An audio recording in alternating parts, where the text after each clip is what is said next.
breaking rules when necessary. I even got it on the back of my shirt this morning. Hey, this segment is going to be brought to you by Watchman Security Services. That's right. You can shop them online. Check them out online at watchmansecure.com.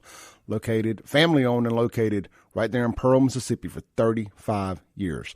Founded in 1987 by retired police officer Eric Knight. Look, if you need indoor, outdoor cameras, they got them. If you need security systems, they got them. Gate access, smart doorbells, thermostats, and more. WatchmanSecure.com. Watchman Security Services. Give them a call, 601-955-9952 for all of your residential and commercial security services. They got it. Hey, they're also an alarm.com service provider for over 15 years and counting. And hey, look, man, I know there's a lot of stuff going on about smart thermostats and this, that, and the other. As long as you don't sign up for those Entergy rebate stuff where they have control of your smart thermostat, you have nothing to worry about. So get you a smart thermostat, be able to control be able to control your entire house from your phone, especially here in Mississippi.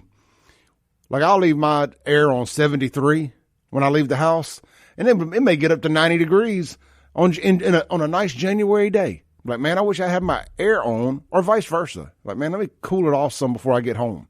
Man, pull up the phone, pull up the app, boom. Have it nice, cool, or warm, whatever your preference is, when you get home. Be able to watch, if you got dog cameras, you want to see what your dogs are doing in the house, like I need to be doing, watchmansecure.com. All kind of great, useful options there. So check them out online, watchmansecure.com. All right. He is back from the dead. He has arisen. This is Thomas on the Mac Hike of Flowwood phone line. Good morning, Thomas. We had a funeral for you and everything. Good morning. When did you have that? Well, online. Oh, okay. On the podcast. On the podcast. Yeah. I mean, I thought you died of a massive heart attack the other day when you called in. You were stroking out. Well, Claire, today I'm calling about the mask situation that you were talking about. If people want to still wear the mask to feel protected, then let them do that. Don't say they shouldn't do that as far as they may have health issues, you know? They have mental health issues. I don't think it's mental. I think COVID's still out there. Probably not as bad as it was. But you still may need to wear a mask if that's what you want to do. Because I think COVID's still out there a little bit or whatever. And nothing wrong with wearing a mask. Well, COVID's still out there, but the mask don't stop it. But let's not rewind too much on that. We can agree to disagree. What else you got? Let's say the mask. I think the mask does protect. It protects, gives you some type of protection. Because I know a few older people that are sick, and they really don't want people around them unless they have a mask on. Well, it seems like to me everybody that wears a mask are the first people that seem to get sick the most. It's really strange how that worked. I know, but people, the mask. If you ask me. It is some protection. Now, and a lot of y'all stink anyway. You smell like wet dog, so I don't want to smell you. Better than cocoa butter. Do help with that. I remember when I was in Walmart, a white lady passed gas and went on the other aisle, and the whole aisle smelled like burnt eggs.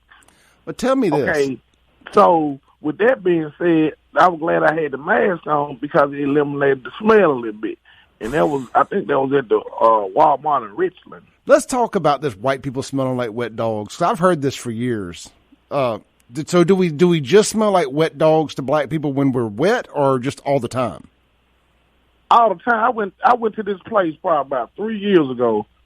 Actually, I was doing some work at this place where a lot of white people were at. They were there prior to me getting there, and they had some type of event. And it wasn't an event where they were dressed up, so it was an event where they were, doing whatever white people do, get wild a little bit. And it smelled like a pack of German Shepherds had been in there. Were they line dancing? It wasn't a dance. It was like an event. You know how y'all do those different galas? Whatever you have, whatever y'all do. And I had went there after it was over with to do some work or whatever, and it smelled like a pack of German Shepherds. Now I almost vomited, and I actually left early and decided not to come back. I'm going to have to see some scientific studies on this. because it smelled horrible. It smelled like a pack of German Shepherds. German Shepherds everywhere. It smelled like at least about 18 German Shepherds in there all day. Interesting. Mm-hmm. So the mask at least cut down on the smell of people, you know. Nobody want to smell nobody stinking. Let's see here. You're getting some text on the Guns and Gear text line. Let's see if anybody is coming in. Nothing yet. Okay, so go ahead. Continue. Yeah. What else you got? So my thing is just let people wear the mask. Now, I think it's stupid when they wear them in vehicles. You shouldn't drive with a mask on. I think that's stupid as hell.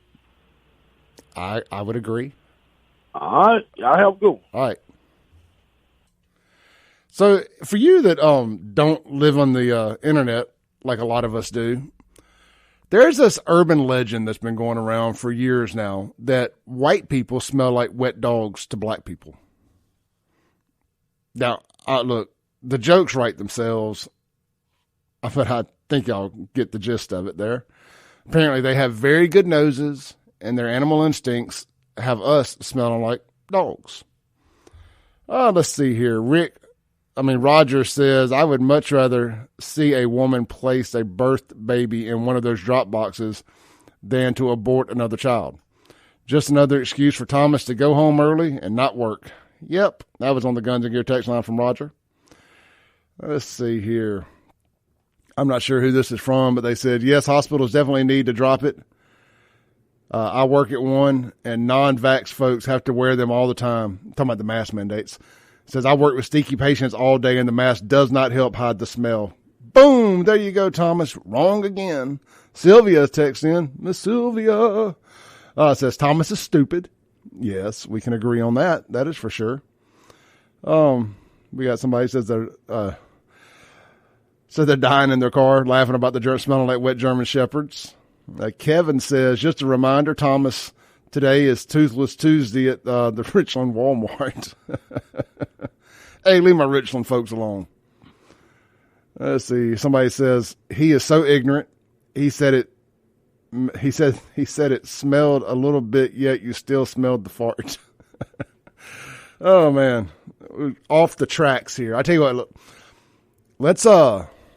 let's take a break and come back. I'll tell you what, here we'll take Derek's call first on the Matt Kaika Flowwood phone line. Hey, Derek, you're on the air, brother. Hey, real quick, I just wanted to debunk that whole thing that masks cut down the cut down smells and scent.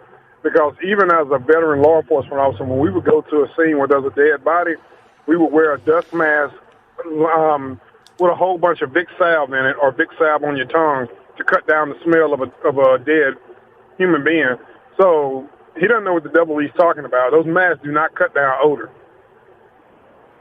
Of course they don't. I mean, the fact that, frankly, it makes the whole argument against the mask for you, because if you can still smell the fart through the mask, then it ain't stopping COVID. No. And, furthermore, people look ridiculous now with all these masks on. Some of them look like bird snouts, bird beaks. Put those things on. Man, look, they look like those plague masks. Yeah. All bedazzled and stuff. And when a person walks in my office or walks to me trying to talk to me, I'm like, really, with the mask? Really? I can't understand the words you're saying. I said, either you email me, write it down, or something, but don't come talk to me with a mask on. I can't understand the words you're saying, because you look ridiculous at this point. Absolutely. All right, brother. Appreciate it, Derek. Uh-huh. All right. Let's take one more call here on the Matt Kaika Flowwood phone. Hey, good morning, caller. You're on there. Hello. Hello. Yes. Hey, you're on there. This is Lacey, and I just want to say that he's a freaking liar. He's a stinking black lion. SOB. Just a stanky liar. He lies. He is lying. I sleep with my husband every night, and I'm with him every day, and I know he don't smell like no dog. What it is Thomas looked like a dog and smelled like one. I had to say that because he pissed me off. He's an ignorant person. Thank you, Lacey. We love you. Okay, thank you. Bye-bye. All right. I'll tell you what, I've got a I've got a caller on hold, Austin Sarton. We're going to get to him as soon as we get back from the break. Austin has set up a bunch of ice and water machines around Jackson, like vending machines. I want to talk to him about those for a minute. We'll do all that right here on the other side of the break. This is the Clay Edwards Show on 103.9 WYAB. Thanks for listening. Tune in tomorrow at 7 a.m. as the Clay Edwards Show discusses all that is going on in and around the city of Jackson. This concludes our broadcast day. Right here on 103.9 WYAB.